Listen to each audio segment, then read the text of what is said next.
Hey, what is up guys? It is Needle. In today's video, I have an in-depth guide on how to win solos in Season 8 and more so about how to get more kills in your solo wins in Season 8 of Fortnite. Before we get into the video, I do want to let you guys know that I am hosting weekly V-Bucks giveaways. So the way the V-Bucks giveaway works is I give you guys either a PSN or Xbox card. So all you have to do is be subscribed to the channel, have post notifications turned on, and then comment on this video if you're on Xbox or PS4, and then I choose a winner from the comment sections on my video on Sunday. So have post notifications turned on for that Sunday video to figure out if you did win the V-Bucks giveaway. Now, to get into the topic of the video about how to win solos in Season 8, I think the most important thing to address here is where's the best place to land if I do want to win a solo. So it is going to depend on the situation of the bus route. So the bus route is coming in on the left side of the map. The only places you can really land on the left side that are viable options, I would say, are either Tilted or Pleasant Park. The reason I say these are the only places you can go that you know people are going to go to and you can get some decent loot. Everything else on the left side is pretty dead. The only other places I would maybe suggest is like the block, so you're just Shifty Shafts maybe, but other than that, like they need to unfreeze Greasy Grove and like Happy Hamlet and Frosty Flights. Without the planes, those places are super hard to get around and rotate out of, and not many people really go there. So I would only suggest on the left side going to Pleasant Park or Tilted Towers. Now, if the bus route is coming on the right side of the map, there are a bunch of other places that I would suggest going. So on the right side, my favorite places to go to, in solos at least, would be number 1, Sunny Steps. So this was a new addition with Season 8. Sunny Steps is a really small, dense area with a lot of loot. So if you guys haven't been there, it's all based around the pyramids. So there's a ton of room to fight inside and outside. So if you land on an AR on the outside of Sunny Steps, super easy to pick kids off. As you guys can see, though, I didn't really go there in this gameplay, though. I did go to Retail Row, and that would be my next place I would suggest going to. Retail Row is a good place to go to in general, just because you know a lot of people are going there. And now with the addition of the volcano, there's a lot of easy mobility. So all you have to do is run under the volcano like I did, and I started hitting the geysers. Those basically act as like a smaller version of a rift where you can get around and rotate super easy and find more opponents. So generally staying around the area of Retail and the volcano and kind of near Sunny and even Lazy Lagoon, those are where I think are the places you need to be landing and staying like during the whole game if you want to get more kills and stay alive. But another place I would suggest for landing wise would be Paradise Palm. So the reason I suggest Paradise is you can always rely on like 4 or 5 people going there, and you can find a weapon just because there's a lot of buildings and the loot's kind of well spread out, so you have a good chance of getting out of Paradise alive, I should say. And then why I like it so much is you can either hit a rift or just hop on a hoverboard or a zipline to get around that kind of desert area. So that place does provide a lot of good mobility, that whole area around the desert. So that's another place you could think about landing and then rotating out and even going to Retail or even Salty or other places like that. But those are my suggestions on where you should land if you want to win solos in Season 8. The next big topic of winning solos I want to address is your loadout. So the weapons you carry are going to play a huge part. So I know a lot of personal preference does come into play. For me personally, for my AR, if I'm not rocking a SCAR, I have to be using the heavy assault rifle. So my main choice is going to be a heavy assault rifle or SCAR, and then for my shotgun, pump only. The tac is super bad. That's a whole different video I could address about just the state of shotguns in Fortnite and how the pump is really the only viable option. So the tac is definitely a no-go. So heavy AR, tac, and then some sort of SMG. Personally, I do love the P90, but if you give me a green or blue SMG, I'll honestly use those as well. So that's kind of like my 3 weapons I go to, and you can see how I play. Just use the AR for medium range, and I really like to finish my fights off that close range with a pump doing SMG. So I usually don't pick up snipers or anything else, but along with the loadout, I do want to address what you should be carrying mobility-wise in your other slots. So for mobility, for me at least, if I don't have a hoverboard, I do want to be carrying glider redeploys or some sort of transportation, either like a launch pad or balloons if I have to put those on, just to give me something to move around. Then other than that, you need to have minis, unless you have like a slurp or maybe like 3 full pots, rock minis. As you guys can see, I get shot a ton in this game. I take a ton of damage, but my go-to is just putting those minis on to get my health back up and then finishing the fight off to get my shield back up in general.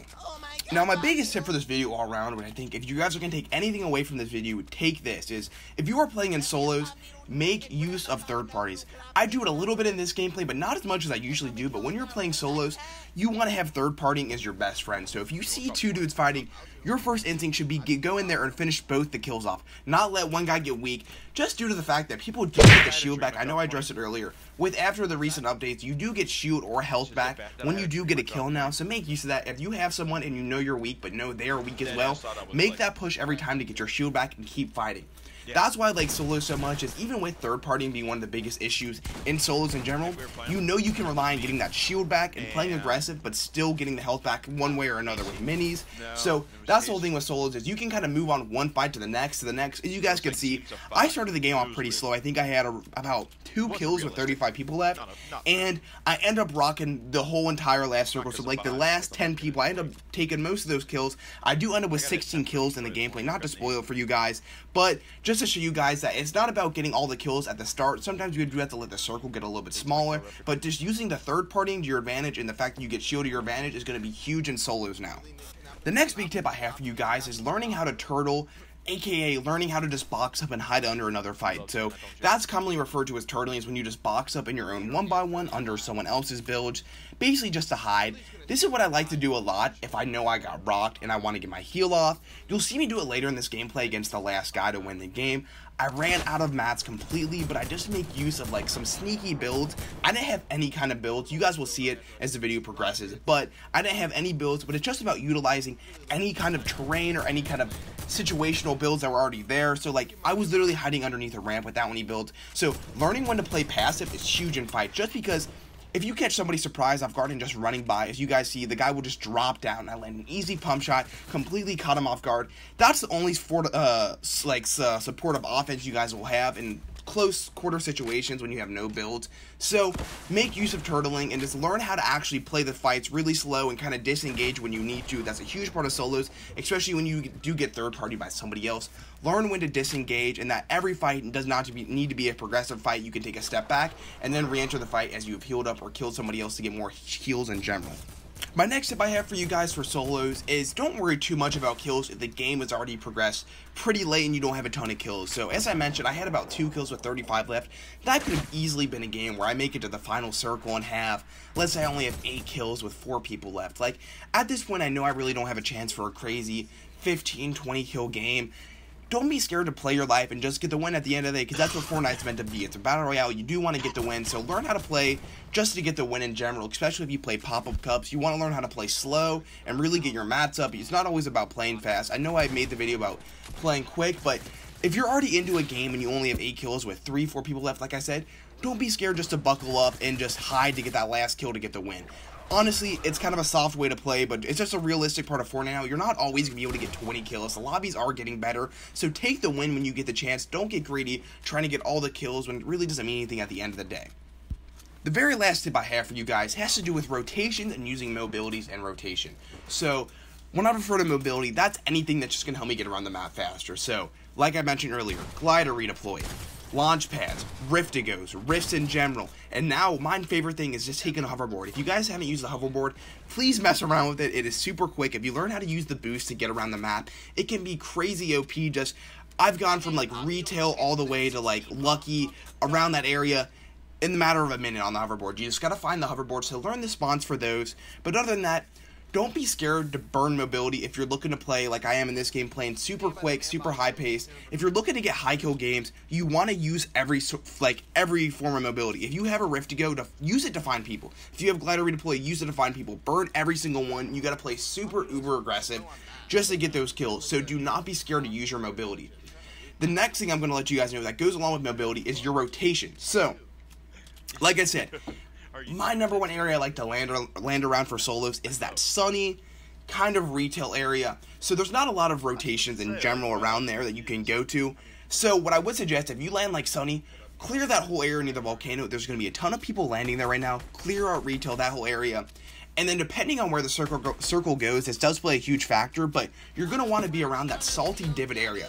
Even after the patch, that salty divot tilted area is still where a lot of people are going on that left side of the map, so you can rely on going there to get kills. Even near where like the plane spawns were, kids still end up being around there just like late game. It's super weird, but that's where you kind of need to rotate to and kind of stay around that area and then play the circle from there. So that is going to wrap up all for the tips part of the video. I am going to let this solo win play out. I did end up getting 16 kills. Sorry to spoil that, but it is a pretty entertaining gameplay. I'll let that play out at the end here. Hope you guys did enjoy this video. Please let me know if you have any suggestions for videos. Comment down below if you want to give me any tips or anything for just my video production. I'm open to anything. Please let me know what you thought of this video, guys. I appreciate you guys so much, and have a great rest of your day. See you guys. Imagine being out of mats in the final circle.